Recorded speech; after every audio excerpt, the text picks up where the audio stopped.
The Virginia Supreme Court this week struck down a recently voter-approved congressional map. Democrats had proposed a new map with the hopes of flipping 4 Republican-held House seats. Tennessee, meanwhile, becomes the 9th state to enact a new congressional map ahead of midterm elections. There, Democratic lawmakers have protested the vote that divided up the only majority black congressional district in the state.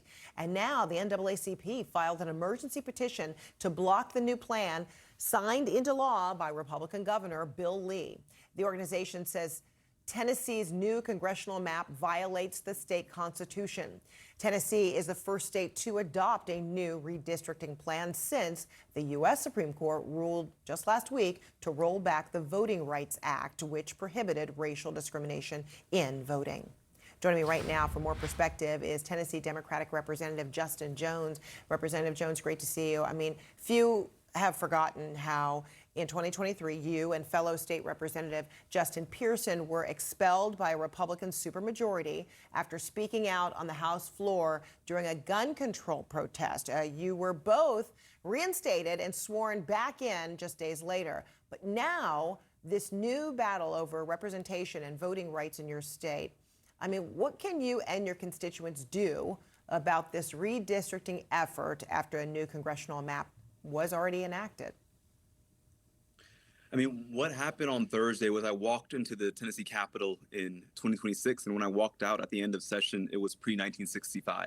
What we saw was the largest attack on black electoral power since the Civil Rights Movement and the Crown Jewel, which was the Voting Rights Act. What we saw was an almost entirely white Republican caucus strip away and dismantle black political representation because the Supreme Court ruled in Louisiana v. Calais that we cannot protect, racial minorities in voting. So they've created all majority white voting districts now in the state of Tennessee, diluting minority vote and doing so with surgical precision. They've crafted Memphis, one county, one city, into 3 congressional districts that go up to 300 miles away as a way to dilute that vote. They already did this to Nashville.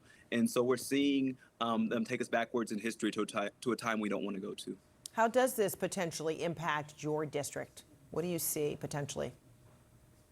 So right now, this special session was just about the federal districts. And so we know that they're not going to stop there. So when we come back in January, they're going to come after our state house districts next.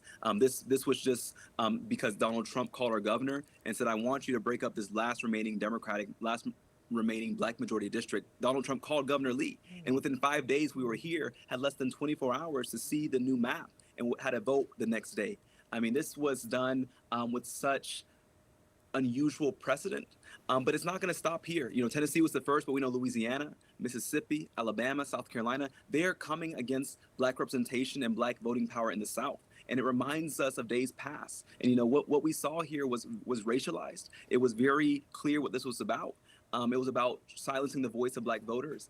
And they did it as the Voting Rights Act was dismantled by our Supreme Court. And then they did it at the direction of President Donald Trump, calling them from the White House and saying, do this now. And they jumped when he said jump, called us back to special session. So now what will be your worries, about this redistricting map, the kinds of attention that some communities would be getting or no longer would be getting as a result of this redraw, whether it's in Tennessee or any other states that we're looking at the map right now?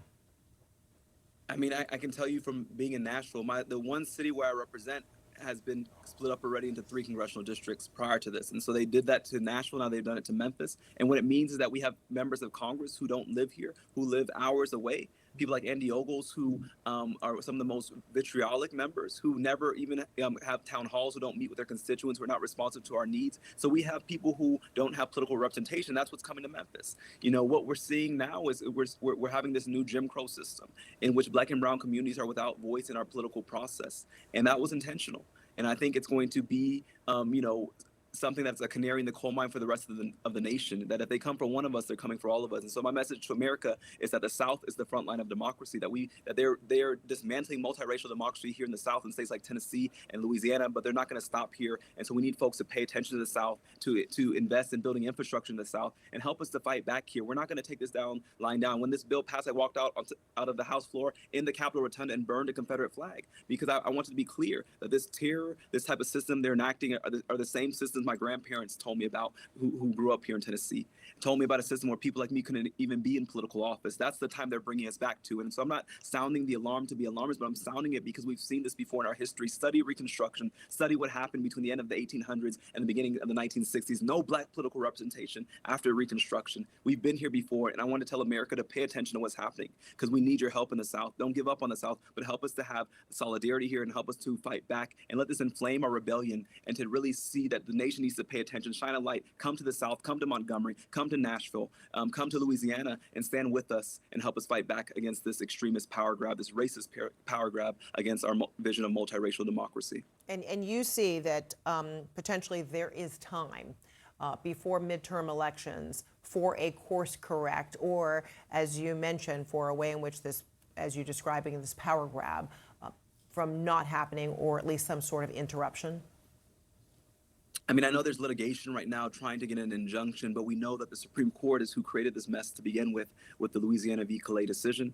And so we need to have a legal strategy, but we also need to have a movement strategy of how do we combat this by having the largest voter mobilization and registration that we've seen in the South. How do we let them know Tennessee ranks at the bottom of voter turnout? How do we defy their expectations by turning out even more voters and let them say that you wanted to cheat us out of our power, or we're going to surprise you and turn out at the ballot box in numbers you've never seen before? I think that's what we have to do, is that we need people to see that Tennessee is not a red state, but it is an oppressed state, a state that has been systemically designed to take away minority votes. This is the same state where 1 in 5 black voters cannot vote because of felony disenfranchisement. The same state that you can use a gun permit to vote, but you can't use a student ID card to vote. This has all been designed for decades in the making.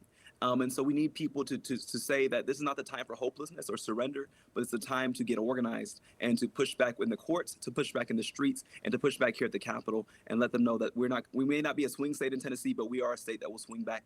And we're not going to let you hit us and kick us down and bring us backwards to Bull Connors and George Wallace's and David Duke's. We refuse to go backwards without a fight. All right, Tennessee State Representative Justin Jones, glad to have you. Thank you so much. Thank you.